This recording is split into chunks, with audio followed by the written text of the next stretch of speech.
A gente separou para um momento de umas perguntas rápidas e deixa eu até concentrar. Deixa eu tirar isso aqui. E assim, eu assumo que eu fiz, porque lá, igual o André falou, né, a disciplina de educação cristã é uma disciplina que a gente vê a relevância no corpo, né?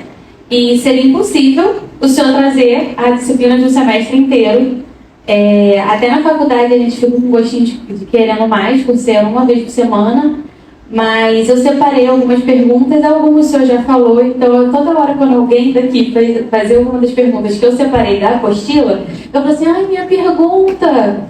Mas, assim, a ideia é que seja a resposta até rápida, até por conta do horário. E assim, são assuntos que eu acho que foram assuntos que saltaram os meus olhos quando eu fiz a disciplina como professora, e assim, até vendo a questão da igreja. E aí eu queria que o senhor falasse até para compartilhar um pouquinho. Então eu sabia que o senhor não ia ser pego desprevenido, porque tem a apostila, ele já deu aula, então são assuntos que ele mesmo separa para a gente. E a minha primeira pergunta em relação à idade que a gente, quando a gente vê uma criança, às vezes a gente olha o IBD, né, o departamento infantil, e às vezes a gente monta uma estrutura muito de brincadeira e tudo mais. Qual seria a melhor idade para a gente já começar uma educação cristã, assim, né, de baseamento bíblico nas crianças? A criança deve estar na escola bíblica desde pequenininho, desde o berçário. Já deve existir classe desde o berçário. A classe do berçário é uma classe totalmente lúdica. É uma classe em que mães participam e ela está ali se ambientando. A gente pode até pensar que ela não está aprendendo, mas está. Então ela está ali num contexto de louvor, ela está ali num contexto de histórias que ela nem está entendendo, estou falando de berçário. Mas isso já está impregnando a mente, o coração e a alma dela. Dali ela já vai para uma classe em que ela tem uma socialização, em que ela ainda não é alfabetizada, mas ela já começa, ela já entende melhor as histórias. Essa é uma classe muito difícil de ensinar, porque as crianças não param quieto. Então é uma aula que precisa de atividade o tempo todo, mas ela já aprende a orar, ela já aprende a respeitar o colega, ela já aprende, a gente chama de educação infantil, quando vai para uma creche, essa classe já precisa existir. A partir do momento que essa criança é alfabetizada, ou ela está em processo de alfabetização, o que acontece em torno de 5, 6 anos, aí começa o ensino bíblico. Aí você já tem o ensino bíblico, começa a formalizar o ensino, porque até antes disso, o ensino ele já acontece, mas ele é bem informal. A partir da alfabetização, que ela já começa a aprender a ler, aí ela começa a ter uma formalização maior do ensino. A minha pergunta, pastor, que eu tinha separado, foi referente ao cristão, porque hoje a gente tem uma demanda de jovens muito grande de, ao chegarem na faculdade, perderem a fé, não quererem saber mais de Jesus. Como o senhor falou, tem essa questão da militância. Então, qual seria uma atitude que a igreja deveria estar se tomando? O senhor já falou de algumas, né, de escola, mas eu acredito assim, que um pai, uma mãe está tratando disso para poder evitar, ou às vezes a gente analisando a igreja em si, parece que alguns pais ainda estão dormindo quanto a isso, porque pensam assim, meu filho é pequeno, até chegar seus 18, 19 anos, mas qual seria de repente assim, algumas atitudes, alguns movimentos que a igreja, a família poderia estar tomando para que isso pudesse ser combatido, pudesse ser tratado? O que acontece? A família, André, ela precisa despertar para isso. O pai que acha que as coisas vão acontecer sem nenhum empenho, pai, mãe, responsável que for, sem nenhum empenho, sem nenhuma dedicação, sem nenhuma atuação ele está muito enganado. Nós, como responsáveis e pais, precisamos agir de forma efetiva. Tá? Aí, primeiro é o despertamento. E aí, o que fazer? Exemplo. Ir para a igreja, trazer os filhos. Exemplo. O filho, adolescente, jovem, criança, precisa ver no pai e na mãe um exemplo de servo de Deus e cristão. E servo, quem lê a Bíblia sabe, irmão, não existe cristão sem igreja. Quando o povo estava no deserto, Deus mandou fazer um tabernáculo, que era móvel. Quando o povo andava, desmontava. Quando parava, montava. Peraí, tem alguma razão para isso. A necessidade de estarmos como corpo. O Novo Testamento, então, marca isso de forma bem clara. O corpo tem que estar reunido. Não deixeis de congregar. Memoriais, né? Eles faziam. Sim, tudo que faz parte do processo. A liturgia, tem gente que nega a liturgia, os desigrejados. Eu sirvo a Deus, preciso de igreja. Existe uma liturgia que Deus estabeleceu. No Antigo Testamento tinha uma liturgia para Israel. No Novo tem. O que é a Santa Ceia que a gente faz? Estava acontecendo na Páscoa. Jesus muda a Santa Ceia, já notou?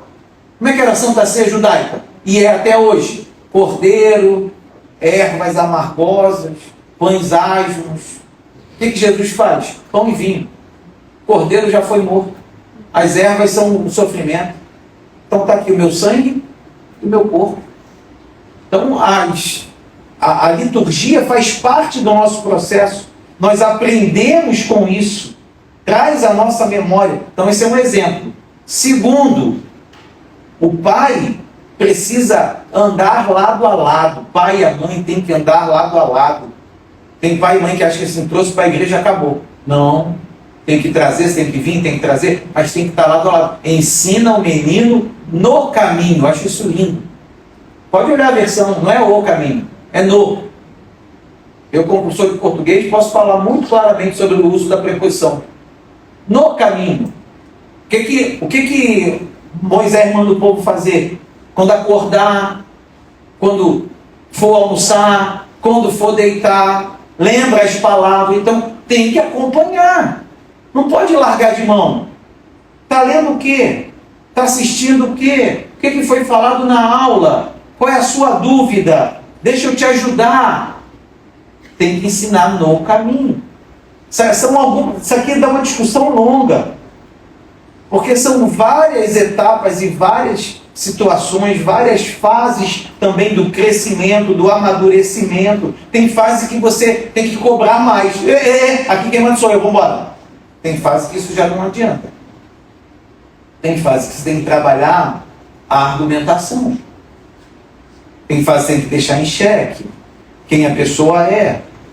Então é uma resposta muito complexa. Tem muitas coisas aí. Teve um irmão que levantou a mão ali, não sei se ele quer falar. Não, o senhor estava falando da questão sem igreja, né? Não existe soldado sem quartel. Não existe. Não existe. Deus nos fez seres sociáveis. Já começou lá em Adão. Não é bom que o homem esteja só. Vou fazer uma companheira para ele. A partir dali já começou a socialização. Tem como fugir. Então a gente precisa estar no corpo, viver o corpo, servir. Outra nuance aí. Servir. Nós fomos chamados para servir. Esse serviço, ele é exemplar dentro da criação de filhos. Ele cresce entendendo o chamado para servir.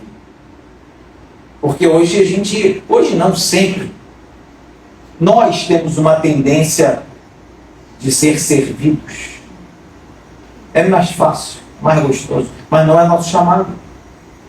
Jesus já deixou claro, eu não fui chamado senão para servir e dar a minha vida. Amém? Eu vou ficar falando sobre isso. Uma outra pergunta aqui é sobre o nosso planejamento de aula. Às vezes a gente, assim, dia a dia, né? Demandas do dia a dia nos sufocam. E eu queria saber do senhor dicas de planejamento de aula E se o senhor acha que dá para planejar a aula no dia anterior? Não dá. Não dá. Se eu cobro do aluno que ele não pode estudar no dia antes da prova, como é que eu vou planejar minha aula? Isso é um processo. Ó, vou pegar o exemplo daqui, André me convidou. Estava cheio de coisa para fazer, cheio. Aí eu fiz o meu planejamento, né? Me arrumei, falei, ó, nessa data aqui eu começo a planejar o simpósio. E aí comecei a pensar, o que eu vou fazer e tal. Eu já estava planejando. A fase da reflexão, quando a gente já tem até uma coisa pronta, é mais fácil. Mas assim, o que eu vou fazer lá? Vou falar de quê? Educação mais o quê? Comecei a pensar. Até que startou o negócio da pesquisa. Das perguntas para os participantes. Aí fui elaborar. Vai fazer o slide. Como é que você faz isso tudo um dia antes? Não tem como. É um processo. Então você precisa se organizar, questão de gestão do tempo, se você é professor, e dentro das suas atividades, se colocando ali, ó, passo a passo da construção do seu planejamento. E até levando em consideração que é uma questão espiritual, não dá nem tempo do Espírito Santo falar com a gente para a gente transmitir para a turma, né? Essa questão é séria. Você tem que orar, né? Tem que orar, é um processo. Deus vai te instruindo, te iluminando, vai falando com você. Então não tem como, e você vai ter que pesquisar. Vai pesquisar. Assuntos que a gente não domina. Todo mundo domina tudo? Não. Tem que pesquisar, tem que pegar a Bíblia de estudo, comentário bíblico, vai analisar. Isso tudo toma tempo. Ensinar, não é à toa que a Bíblia coloca claramente. Se o ministério é ensinar, haja o quê? Dedicação. É isso que a Bíblia diz. Vou falar, não é porque eu sou professor não, mas o Ministério do Ensino é um dos que mais exigem da pessoa. Ensinar não é fácil. Então, encerramos aqui, senão a gente ficava aqui até... Incentivo a todos a fazer a faculdade, gente. Para dar um merchanzinho. Você já ganhou bastante desconto. Não quero mais, eu dou mais indicações. Meu Deus! E dizer que somos gratos, essa igreja é muito grata pela presença do Senhor. Tá? Amém. Passou conhecimento. Obrigado. Ai, meu Deus. Meu Deus. Gente, eu quero falar para vocês que eu estou impactado com essa igreja, pastor. Que amor, que carinho. E se eu puder resumir numa palavra tudo que eu vivi aqui nessa tarde, eu vou chamar de excelência. Deus abençoe vocês. Tira uma foto aí que vocês três.